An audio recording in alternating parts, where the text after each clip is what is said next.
اللہ الرحمن الرحیم، وہی ہوا جس کا ڈر تھا۔ 57 اسلامک ممالک نے OIC کے اجلاس میں صرف مذمتی بیان جاری کیے اور کچھ نہیں۔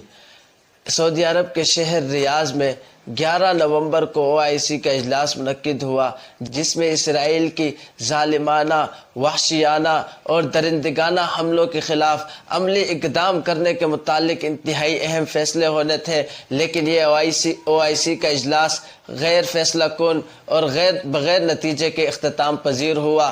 لبنان اور الجزائر نے عرب لیگ میں اسرائیل کو تیل کی فراہمی روک دینے کی تجویز دی، حملہ کرنے کی نہیں۔ مظلوم فلسطینیوں کی مدد کرنے کی تجویز نہیں دی، بلکہ صرف اور صرف تیل کی فراہمی روک دینے کی تجویز دی، لیکن بحرین اور عرب امارات نے اس کو یکسر مسترد کر دیا۔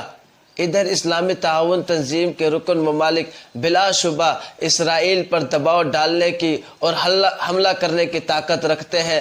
طاقت کا لفظ سنتے ہی جو چیز آپ کے ذہن میں آتی ہے وہ تمام چیزیں عرب ممالک اور مسلم ممالک کے پاس موجود ہیں۔ اگر آپ کہتے ہو بہترین ہتھیار، بہترین طاقت ہے، تو سب سے زیادہ بہترین اور جدید ٹیکنالوجی کے ہتھیار عرب ممالک اور مسلم ممالک کے پاس موجود ہے۔ اگر کوئی کہے کہ بہترین معیشت بہترین طاقت ہے اور بڑی طاقت ہے، تو سب سے زیادہ بہترین اکانومی اور بہترین معیشت عرب امارات، دبئی اور سعودی عرب کے پاس ہے۔ اگر کوئی کہے افرادی قوت بہترین طاقت ہے، تو یاد رکھنا مسلم ممالک اور عرب مسلم ممالک کے پاس سب سے بہترین جنگجو اور بہادر جنگجو ہے۔ لیکن اس کے باوجود مسلسل 36 روز سے اسرائیل کی ظالمانہ اور جارحانہ بمباری اور جنگ جاری ہے، جس میں 10 ملین سے زائد بچے متاثر ہوئے ہیں، 6200 سے زائد بچے شہید ہو چکے ہیں۔ فضائی حملہ اور زمینی حملہ ٹینکوں سے، توپ خانوں سے پے در پہ مسلسل جاری ہے۔ 15,500 سے زائد بچے زخمی ہو چکے ہیں، 4.5 لاکھ بچے یتیم اور بے گھر ہو چکے ہیں، ہر 5 میں سے 4 بچے ڈپریشن کا شکار ہو چکے ہیں۔ 214 سے زائد اسکول اور تعلیمی مراکز مکمل طور پر تباہ ہو چکے ہیں، 15,000 سے زائد افراد شہید ہو چکے ہیں، 32 ہسپتالوں میں سے 20 ہسپتال مکمل طور پر تباہ ہو چکے ہیں۔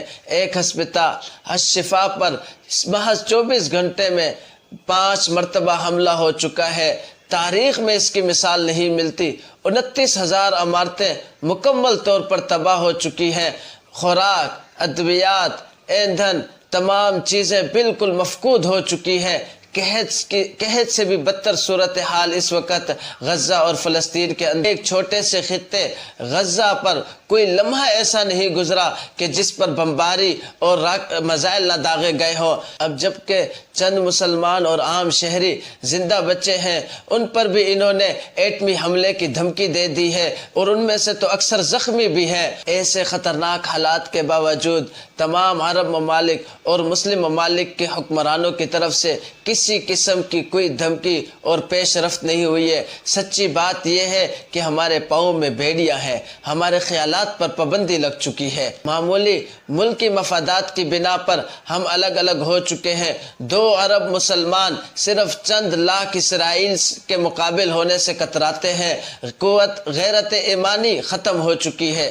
قوت ایمانی کی ایک رمق بھی اب ہم میں باقی نہیں رہی۔ 2 ارب مسلمانوں میں سے اب ہمیں صدام حسین جیسا حکمران نظر نہیں آتا، جو ایک عورت کی چیخ پر اسرائیل کی تباہی کر دی تھی اور اسرائیل کو پسپا کرنے پر مجبور کر دیا تھا۔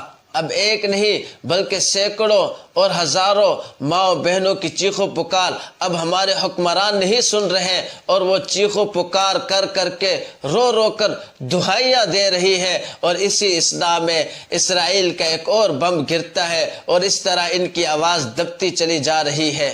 لیکن اس کے باوجود ہمارے حکمرانوں کے کانوں پر جو تک نہیں ریگتی۔ سچی بات یہ ہے کہ اب ہمیں غیبی مدد کا ہی انتظار کرنا ہوگا۔ ہمیں اللہ تعالیٰ سے رو رو کر دعا مانگنی ہوگی۔ اب دعائیں پڑھنے کا وقت نہیں ہے بلکہ گڑ گڑا کر دعائیں مانگنے کا وقت ہے۔ اللہ کے حضور سجدہ ریز ہونے کا وقت ہے۔ شاید کہ اللہ تعالیٰ غیبی مدد فرما دے اور انشاءاللہ ہم دوبارہ فلسطین کو ہنستا مسکراتا دیکھ سکیں۔